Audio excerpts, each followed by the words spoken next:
ಶುರುವಾಗ್ತಿದೆ ಹೊಸ ಕಥೆ ರಥಸಪ್ತಮಿ ಡಿಸೆಂಬರ್ 8ರಿಂದ ಸಂಜೆ 6 ಗಂಟೆಗೆ ನಿಮ್ಮ ಉದಯ ಟಿವಿಯಲ್ಲಿ.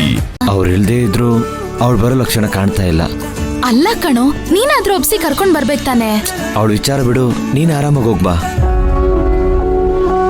ನೀನು ಬಂದಿದ್ರೆ ಚೆನ್ನಾಗಿರ್ತಿತ್ತು. ಯಾವ ಮುಖ ಒತ್ಕೊಂಡ್ ಬರ್ಲವ, ಮತ್ತೆ ಅಲ್ಲೇ ಬಂದ್ ಮುಖ ತೋರ್ಸಿದ್ರೆ ಯಾರ್ ಮರ್ಯಾದೆ ಇರುತ್ತೆ ಹೇಳು. ಬೇಜಾರಾಗ್ಬೇಡ, ನೀನ್ ಹೋಗ್ಬಿಟ್ ಬಾ. ಅಷ್ಟಕ್ಕೂ ನಾನ್ ಬಂದ್ ಅಲ್ಲಿ ಮಾಡೋದಾದ್ರೂ ಏನಿದೆ ಹೇಳು. ನನ್ ಸ್ಥಾನದಲ್ಲಿ ನಿಂತ್ಕೊಂಡು ನೀನೇ ಎಲ್ಲ ಕರ್ತವ್ಯನೂ ಮಾಡ್ತಾ ಇದೀಯ. ಮೈನಾ, ನಿನ್ನಂತ ತಂಗಿ ಪಡೆಯೋಕೆ ಪುಣ್ಯ ಮಾಡಿರ್ಬೇಕಣವ. ಮೈನಾ, ಆ ವಿಚಾರ ಎಲ್ಲ ಬಿಡು. ತಗೋ. ಏನಿದು? ಇದು ಅಪ್ಪಂಗೆ ರೇಷ್ಮೆ ಬಟ್ಟೆ ಪಂಚೆ ತಗೊಂಬಂದಿದ್ದೀನಿ, ಅಮ್ಮಂಗೆ ಅಕ್ಕಂಗೆ ರೇಷ್ಮೆ ಸೀರೆ ತಗೊಂಬಂದಿದ್ದೀನಿ. ಇದನ್ ಕೊಟ್ಬಿಡು, ಮದ್ವೆಗೆ ಹಾಕೊಳಕ್ ಕೇಳು.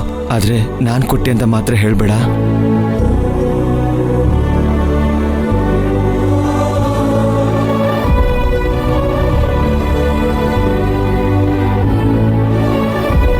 ಅಣ್ಣಯ್ಯ, ನನ್ನ ಕ್ಷಮಿಸ್ಬಿಡೋ. ನೀನ್ಯಾಕವಾಗ ಕ್ಷಮೆ ಕೇಳ್ತಿದ್ಯಾ? ನಿನ್ನ ಅಕ್ಕನ ಮದ್ವೆ ಕರ್ಕೊಂಡು ಹೋಗ್ತೀನಿ ಅಂತ ನಿನಗ್ ಮಾತು ಕೊಟ್ಟಿದ್ದೆ.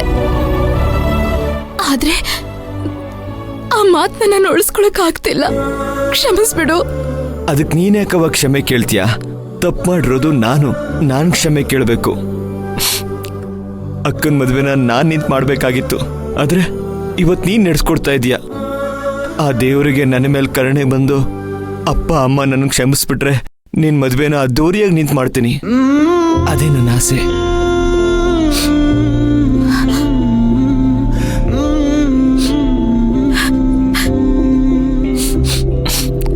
ಮೈನಾ, ಸರಿ ಬಾ, ನೀನ್ ಬಸ್ ಸ್ಟ್ಯಾಂಡಿಗೆ ಬಿಡ್ತೀನಿ. ಇಲ್ಲ ಅಣ್ಣ, ಪರವಾಗಿಲ್ಲ. ನಮ್ ಫ್ರೆಂಡ್ಸ್ ಎಲ್ಲ ಮದ್ವೆಗ್ ಬರ್ತಾವ್ರೆ, ಎಲ್ರೂ ಒಟ್ಟಿಗೆ ಆಟೋ ಮಾಡ್ಕೊಂಡು ಹೋಗ್ಬಿಡ್ತೀವಿ. ಸರಿ ಕಣವ, ಹುಷಾರ್ ಕಣವ, ಬರ್ತೀನಿ. ಅಣ್ಣಯ್ಯ, ಒಂದ್ ನಿಮಿಷ.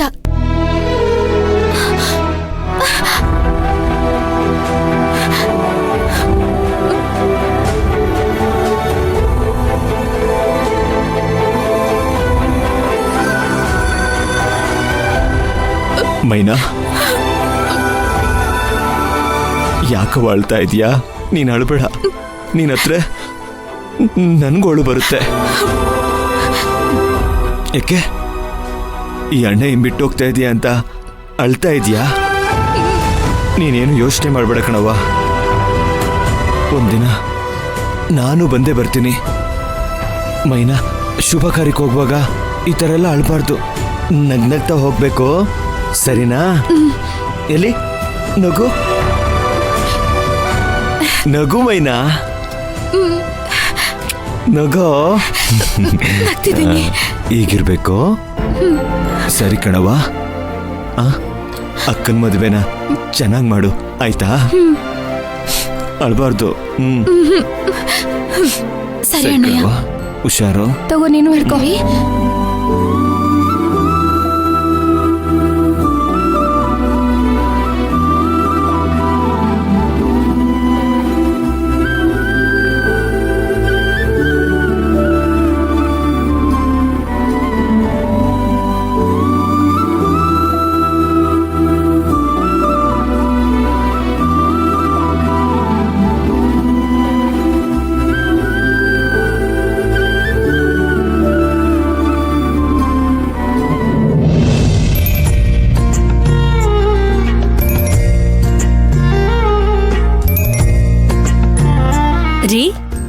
ಕಾಫಿ ತಗೊಳ್ಳಿ.